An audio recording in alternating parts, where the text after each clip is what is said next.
of us think that acts of worship have to do with the body, whether it's dhikr, tahajjud, Quran, whether it is waking up at night, giving sadaqah, and this is all true. But I want to remind us of one of the easiest acts of worship that is also the most difficult. It is easy because there's no physical effort, but it is difficult because it is in the mind. And that act of worship is having good thoughts of Allah, husn al-dhan billah. In fact, one of the highest levels of worship is to constantly link our realities to having good thoughts of Allah. When you are struggling financially, when you're going through a difficult relationship, marital issue, when your children have a problem, at that stage, internally, to link your pain, your struggle, to have good thoughts of Allah is so difficult.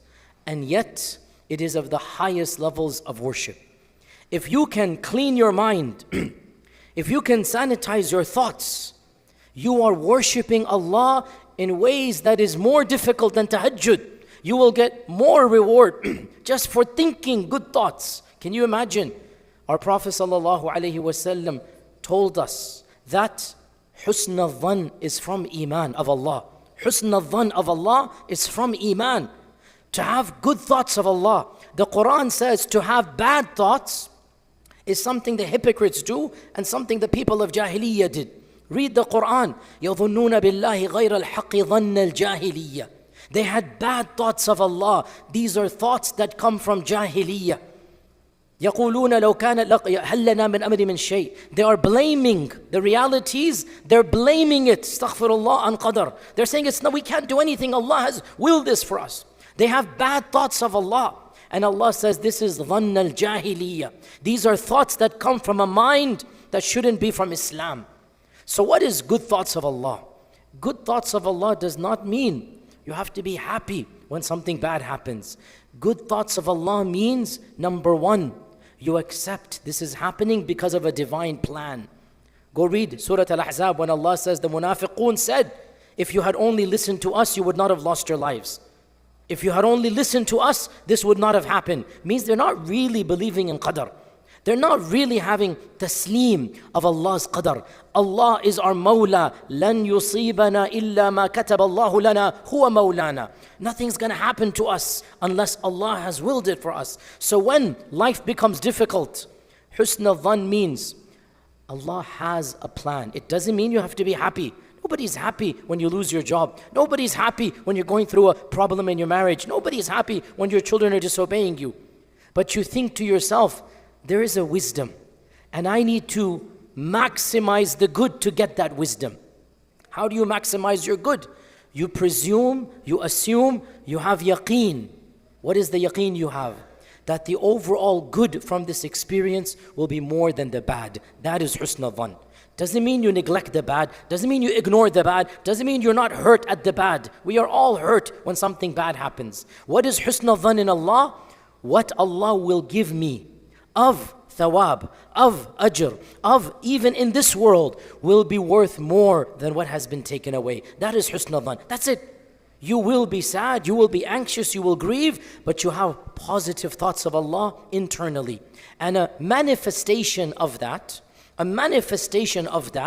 is that your demeanor, your attitude will be that of the believer. Unlike the munafiq, unlike Iblis, who's constantly, why is this happening? It's not fair. Iblis blames Allah. Ya Rab, you're the one who did this. This is not husn al-dhan in Allah. Husn al-dhan in Allah is like the Prophet ﷺ after Uhud, after he loses his son Ibrahim. He's sad, he's crying, but he says, we will only say what Allah is happy with. To Allah we belong, to Him we shall return. Whatever Allah wills happens. After the incident of Ta'if, what did the Prophet ﷺ say? Ya Rab, I don't understand why this is happening, but if you are happy, then I am happy. But still, if you make this world easy, that is easier for me. This is husn al-dhan. Doesn't mean you have to understand. Doesn't mean you have to be happy. It means you link your pain, your tragedy to the divine will of Allah. And then you expect that Allah will give you more than what He has taken away from you. That is husn al-dhan. So when you are struggling, when you are having a problem, when you're going through a crisis, link your pain to Allah.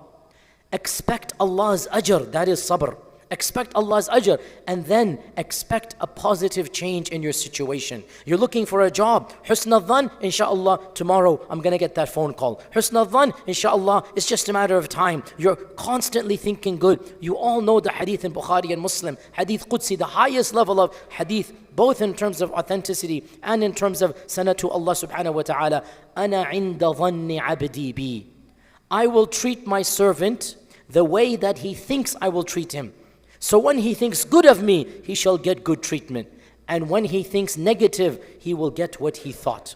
Why? Why? Because when you have iman in Allah, you will put your trust in Allah's qadr. Automatically thoughts will be good. You know that Allah is putting you through this trial to raise you, not to punish you, to bless you, not to demean you. Allah is putting you through a difficulty because He has some good plan for you, not because He's abandoned you. مَا وَدَّعَكَ رَبُّكَ وَمَا قَلَى وَلَلْآخِرَةُ what? خَيْرٌ لَكَ مِنَ الْأُولَى. Tomorrow is better than yesterday. وَلَسَوْفَ يُعْطِيكَ رَبُّكَ فَتَرْضَى. You shall be happy. Just be patient. You shall be happy, just be patient. So when you have good thoughts of Allah, then Allah Azza wa Jal will give you what you want, because that's what is iman. And when you, astaghfirullah, act like the munafiq, why is this happening? It's not fair. This is all, I can't do anything. Allah has chosen something bad for me. If only people had listened, this wouldn't have happened. Then automatically you are not demonstrating iman in Allah, iman in Allah's qadr. And one final point, having good thoughts of Allah is automatically linked to another concept called optimistic good news, al-fa'il, looking at good basharat, good news. Our Prophet ﷺ said, fa'il is essential to iman. Optimism is a part of iman. And what is optimism? It's husn al-dhan in Allah. Optimism, you read in a sign, anything around you, that you get anything. You read in something, Allah is sending me a hidden message, a secret message. But that hidden message has to be good. That's al-fa'il. There is no negative in al-fa'il. Al-fa'il is always positive. So you're looking for a job. You're looking for a paycheck. You're not getting a job. And you know we all get junk mail, right? We all get junk mail. You have won $10,000. You know that fake thing that comes, right?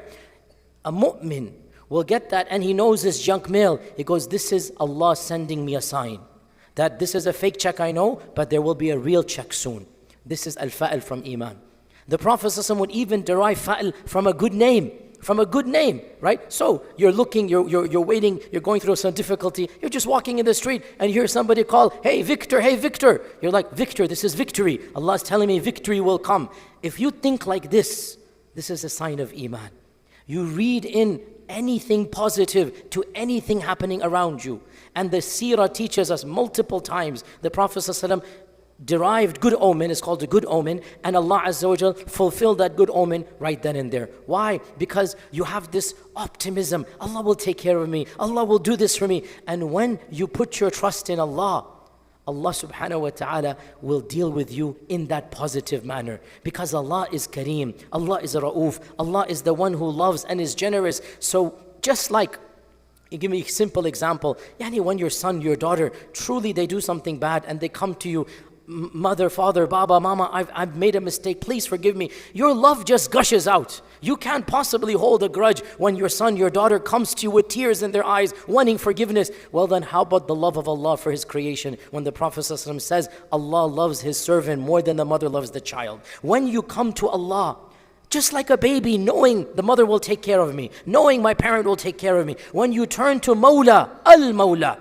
and when you turn to Al-Kareem, Ya Rab, I have nobody, you're going to take care of me. So Allah, in His magnificence, in His Dhul Jalali wal Ikram, in His perfection, He will never let you go when you have turned to Him. This is why أَنَا عِنْدَ ظَنِّ عَبْدِ بِي. And this is why when you have husn al-dhan in Allah, it is one of the biggest signs of iman and one of the easiest ways you can change your situation. You know, they say change begins over here. In Islam, it is 100% true. Change begins over here. You change your attitude about Allah, change your attitude about what is happening. And when you do so, you demonstrate that you are having husn al-dhan, and husn al-dhan can only come from a heart that truly believes in Allah. And when you have that iman in Allah, then Allah will give you what you want, because that is who Allah is. May Allah subhanahu wa ta'ala grant us strong iman, and may He make us of those who constantly have husn al-dhan of Him, and may He make us of people of tawakkul and ikhlas and yaqeen and sabr.